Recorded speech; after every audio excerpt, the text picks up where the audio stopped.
যেহেতু বৰ্তমান যেহেতু কা গৃহীত হৈছে এই সন্দৰ্ভত আপুনি কি জনাব? মই এইটো কা হয়তো আমি মানি লোৱা নাই, এইটো মানে ষড়যন্ত্ৰ কৰিছে। কা কেতিয়া মানি লোৱা নাই, মানি নলওঁ আৰু সেইটো গৃহীত হৈছে, এইটো বাতিল কৰিব লাগিব অতি সোনকালে। আমি সেইটো নিবিচাৰোঁ।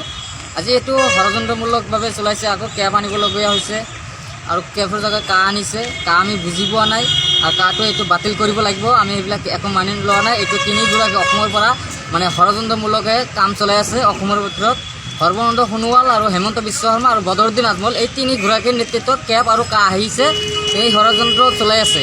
আজি AIUDF-এ আমাৰ অসমত BJP আনিছে। 5খন আসনৰ পৰা তেওঁ 100টা আসন পাইছিল BJP চৰকাৰে, আৰু সেই একমাত্ৰ AIUDF-ৰ কাৰণে সাহস পাইছে BJP চৰকাৰে।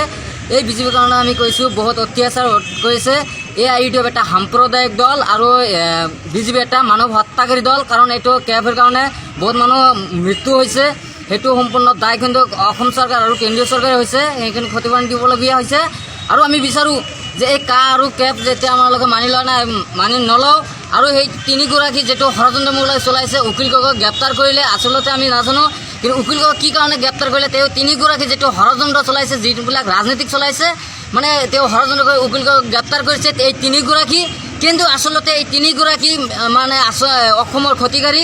তেখেতে আমি বুজাই দিছোঁ, এই কা যদি অতি সোনকালে বাতিল নকৰে আৰু উকিল গগৈক যদি অতি সোনকালে গ্ৰেপ্তাৰ কৰা যদি মুক্তি নিদিয়ে, তেনেহ'লে আমি এই অসমৰ পৰা তিনিগৰাকী ঘাট ধাক্কা দি বাহিৰ কৰি অসমৰ পৰা বাংলাদেশৰ বাহিৰ কৰিবলৈ বাধ্য হ'ম।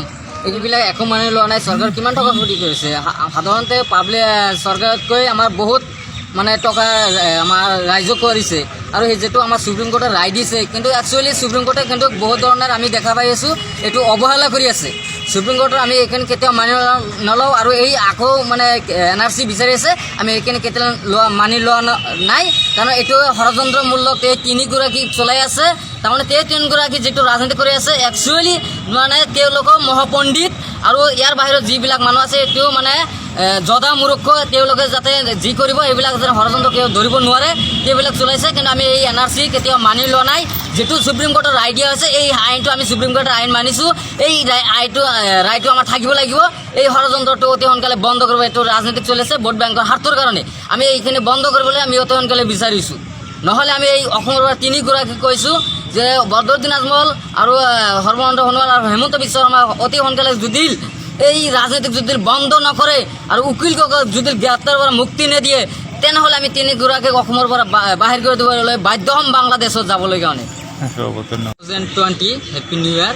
আৰু মই ৰাইজক সকলোৱে আমন্ত্ৰিত কামনা কৰোঁ, সকলোৱে ভাল কামনা কৰোঁ, যাতে সকলোৱে মিলি তুলি আমি 2020 চনত যাতে মিলি হিচাপে থাকিব পাৰোঁ। সেইকাৰণে আমি হেপী নিউ ইয়াৰ বনাইছোঁ সকলো ৰাইজ।